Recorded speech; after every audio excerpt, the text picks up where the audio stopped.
welcome to another video. Today I'm going to be filming something a little bit different to what I normally do, but a video that I love to watch. So today I'm going to take you through the lessons that I've learned in my lifetime. The first point that I want to take you through is the point that you are the product of the people you surround yourself with. Now this is a concept that's captured within Darren Hardy's book called The Compound Effect, which if you haven't read it, you definitely should. It's a brilliant book. But the same theme comes across in a lot of books, so it's not an entirely new idea.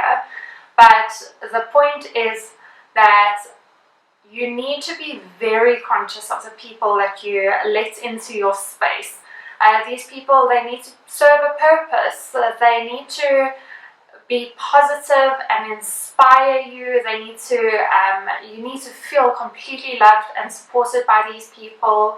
They need to, make you start thinking about interesting concepts. They need to drive you forward. So if they're not fulfilling any of those roles, and particularly if they are negative people, you need to question why you're allowing them into your space, because a negative person can really suck the energy out of your day.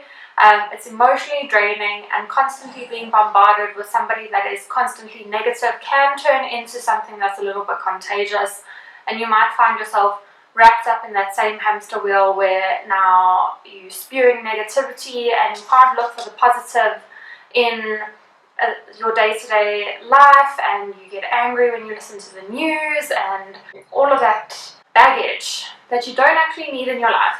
You need the people that are going to encourage you. You need the people that are going to support you, and you need the people that are going to drive you, inspire you to move towards your best self. So important. What I've also learned is that some people only serve a purpose in your life for a season. They're not meant to be there forever. So whether it's a friendship or a relationship or a working scenario or whatnot, the purpose that you are there for might expire, and that's okay. It's okay to walk away from people. You wish them the best, it was great while it lasted, but it's time to move on, and you both know that. That's perfectly fine. You've got to look back at what purpose was that person serving in your life, and if they were not serving that purpose anymore, they might have initially, but they're not anymore, then it's time to move, and it's time to change the circle of people that you surround yourself with. I also saw that there was that one statistic, I think it might have been in the Compound Effect, that said that you're the product of the 5 people closest to you, which is quite scary, but also something to consider. You need to know who's on your inner circle and who's actually having that direct impact on your day-to-day life, because it's something worth noting. It's something worth being well aware of, and if you need to change that up because it's not serving your purpose, you need to go ahead and do that. But you've got to put yourself first. My second life lesson is something that I like to call auditing my time. So now I have a love-hate relationship with this because I'm an attorney, so I've spent a considerable amount of time doing billable hours and filling out timesheets and whatnot, and it can be extremely stressful and something that people learn to resent, but actually it's something that we should all be doing a little bit more of, I think. So I think we need to be very conscious about what we're spending our time doing. Is it productive? Is it worth our time? Why are we doing it? You get your screen time notification on your phone, and sometimes it can be like dreadful, I've had screen time notifications where it's over 5 hours on my phone, and I think, gosh, then you've got to reel back and think, okay, well, what did you actually do there? Was it productive? Were you just lost in a hole scrolling on Instagram? Because that is not a productive use of your time, and your time is much better spent doing something that can benefit you, benefit your family, benefit your lifestyle.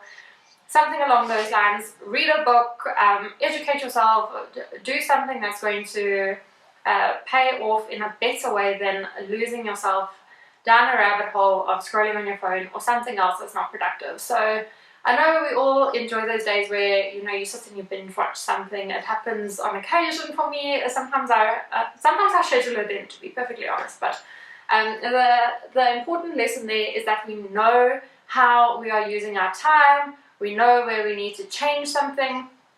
If something is taking too much time and detracting from what we actually need to be doing, we need to make an adjustment. So auditing your time is very, very important. This is a concept that comes up in the book called Atomic Habits by James Clear. Lincoln was somebody that avidly tracked time during a day. So whatever he spent during the day, he would jot it down. I guess it's a kind of journal, but it's more of an accountability of your productivity that you did in a day, and then you can start looking at what is benefiting you. So time spent in a certain block might be really, really advantageous. So then you need to adjust your time in a different aspect of your life so that you can allow more time to do that productive thing. Number 3 is the point of educating yourself. Now, this might not be easy. Education is not for everyone, but education is so varied these days, because it doesn't necessarily mean going to school. Not everybody has the opportunity to go and get a degree, but that doesn't prevent you from educating yourself. And even if you have been fortunate enough to be able to go to school and to be able to go to university, you're in such an advantageous position. But the buck doesn't end there. You can always be upskilling yourself. You don't need formal education to upskill yourself. Yes, without a doubt, it adds value, considerable value, but you can also educate yourself in other ways. So whether that's going to the library and grabbing a book and reading a book on a topic that you might be interested in and learning about that topic. But we're living in a technological boom, and I think it's quite fascinating to see that you can log on to your podcasts on your smartphone and you can educate yourself about any topic you can imagine. There's a podcast for it. Podcasts are generally free. I think they might all be free. You can go onto YouTube, and if you want to learn about gardening, there are endless videos that will teach you about plants and which plants need to go where. And that's just one microscopic example of the numerous amounts of topics. Educational workshops that are being made available for free. I know that I've recently signed up with Shaw Academy. This is not sponsored by any means. It came up as an Instagram ad that they were doing a round of classes for free. So I thought, okay, well, I mean, what's an hour or two a week going to cost me if I can educate myself and further improve any skills that I might already have or I might not have at all. If those opportunities are presented to you, whether it's in your workplace and they're offering you free education on whatever it is, accept it. Pick up the book, teach yourself, learn, go for it, because nobody's going to do it for you. And a fantastic book on exactly that principle is called Educated by Tara Westover. And this is about a girl that came from the middle of nowhere, farmland, completely off the grid, and her parents didn't even believe in schooling. So this little farm girl that had parents that were paranoid of the governments and whatnot, eventually became the most praised academics. And it just goes to show you that unless you've got the drive and the discipline to do it, it's not going to happen. So do it for yourself, because you know what? You deserve to. Number 4 is a lesson that is often difficult for us human beings who don't like criticism.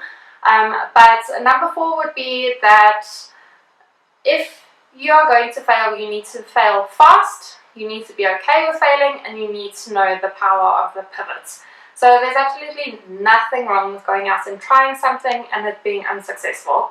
You know what? You need a round of applause, because if you are brave enough to try something that didn't succeed, the amount of lessons that you've learned along that way are, I mean, you've probably learned so many lessons, and you need to be okay with that. You know, you need to take it on the chin and not worry about the failure, because the failure is not what matters. The failure has actually added value to you in that you can now take those lessons and put them into a practice and now adjust them accordingly, and you can strive for success second time round or third time round or whatever it is. Fear of failure must never stop you from going for your goals, because there's so many lessons to be learned if you fail, and you never know, maybe you don't fail, maybe you just learn the whole way through and you just keep excelling, in which case you deserve another round of applause, because I don't know many people that happens to. Point number 5 is something that you might find unusual, but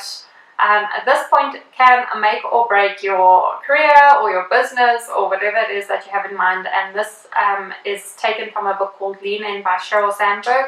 And in this book she says that the biggest piece of business advice that she can give absolutely anyone is to be extremely careful who you choose as a life partner.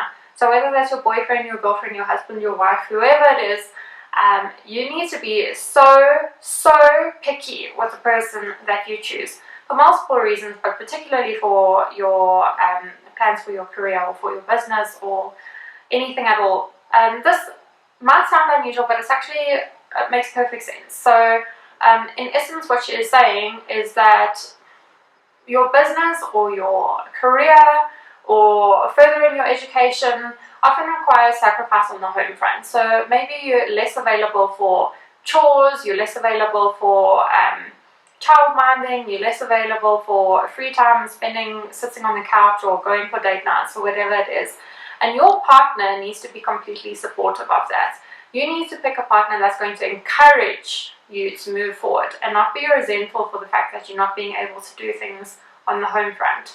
And this really resonates particularly with women. You need to know that your life partner can make or break your career, because whether it is that you want to go back to university or you want to go and study part-time, so you're working a full day and you're coming home and then you need to study and do assessments and whatever it is, you need somebody that's understanding of that fact and that's actually motivating you to reach for those goals that you have. And whether it's your own business and you need to spend time in the evening strategizing how you're going to move to the next step in your business, or if it's a side business and you're working during the day and you're coming home and you need to do whatever you need to do for your business, those kind of things do play a role, and you get a lot of people that aren't accommodating of that, and that will set you back in your career, because ultimately you'll need to compromise and you'll probably have to revert back to spending